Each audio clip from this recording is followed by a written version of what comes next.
Siguro nadamay siya or nahuli or nakabundol. Feeling ko ng bugbog dahil sa... Ang magiging crime niya is shoplifting. Sa tingin ko nagnakaw to ng lip gloss. Mataray eh. Mata pobre. May pinatay siya.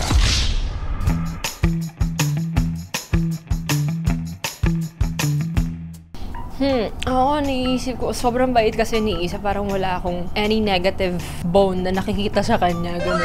Siguro for stealing something. Stealing hearts. Wow! Heart lang pala ni Miguel. Wow! O seryoso na to. Siguro if ever, tawagan ako ni Isa or like let's say, may presinto siya, ganyan. Siguro nadamay siya or nahuli sa daan, ganun. Or nakabundol. Something, ganun. Ginawa niyang krimen para makulong si Royce. Feeling ko ng bugbog dahil sa abs niya. Grabe si Royce ha, kondisyon na kondisyon ngayon. Feeling ko talagang, siya, may nakatapatang lalaki kasi payabakan sila ng abs. Yun siya. Papa!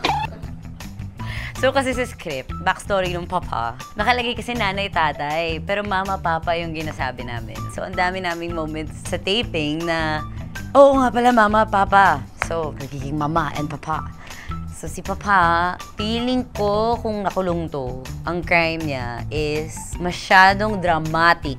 Masyado siyang madrama. Malalaman niyo kung bakit pag nanood kayo ng Slay. Okay, my dad. Si Sir Jockey Dreyfus, okay. Feeling ko dahil sobrang hilig niya mag-TikTok.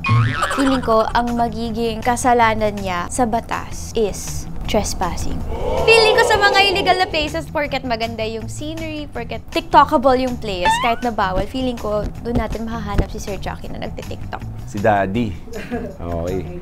Siguro kasi pag tinitignan ko si Sir Bernard, naiisip ko how great of a dad he is. So sa tingin ko, ang magiging crime niya is shoplifting ng laruan sa toy store para sa anak. Mikey, napakadali. Ang krimen na magpalaganap ng chismis. Kasi itong si Mikey, kakakita pa lang sa amin, ngayon agad yung tanong eh, Royce, ano yung sa ganun?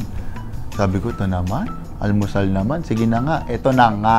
So, yun, feeling ko yun ang krimen na magagawa ni Mikey. Gabi!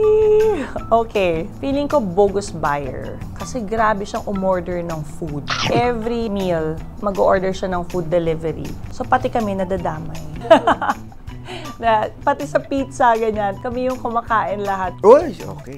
Tingin ko, ito, kasi ito, ang personality nito ni Matet, matapang to, may pagkamataray to eh. At to tingin ko yung physical injury. Pero yung physical injury, ito si Matet parang ano yung kuko nito eh. Medyo matalas ba? Parang ganun. Kukurtin ka ng maliliit na marami. Alam mo yung masasaktan ka na sa sobrang liit, siguro yun, ang dami mong kurot.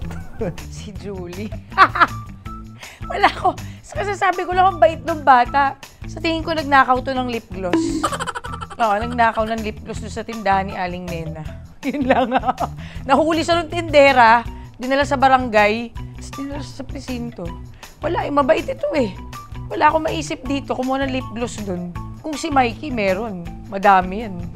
Oh, chismis. Nako, kasi mataray itong babaeng to. Feeling ko masyado siyang mabunganga. Galit lagi sa mundo. Yun lang ang alam kong pwede siyang mahuli. Mataray mata pobre. Pero gaya nga nasabi ko, wala naman sa itsura niya. Mabait siya. May pinatay siya. Kasi masarap siyang magluto. So kumain ng marami yung niluto niyang pagkain. Sumabog ang tiyan, dinimanda siya. Kulong.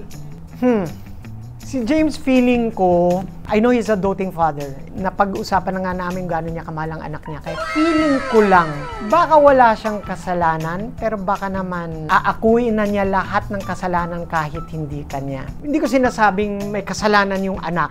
Pero kung sakali man na baka nadawit yung anak niya, mas gugustuhin siguro ni James na siya na lang ang makulong. Si Derek, ako. Siguro, may pilyo lang siyang ginawa or mischievous lang. I don't see Derek as somebody who would commit a crime. Parang ganun. So yun lang. I mean, Derek's masyado siyang mabait. Masyado siyang pogi. To be a criminal. Parang ganun. Mga kapuso, Subaybayan po ninyo ang Slay Weeknights Sa GMA Prime.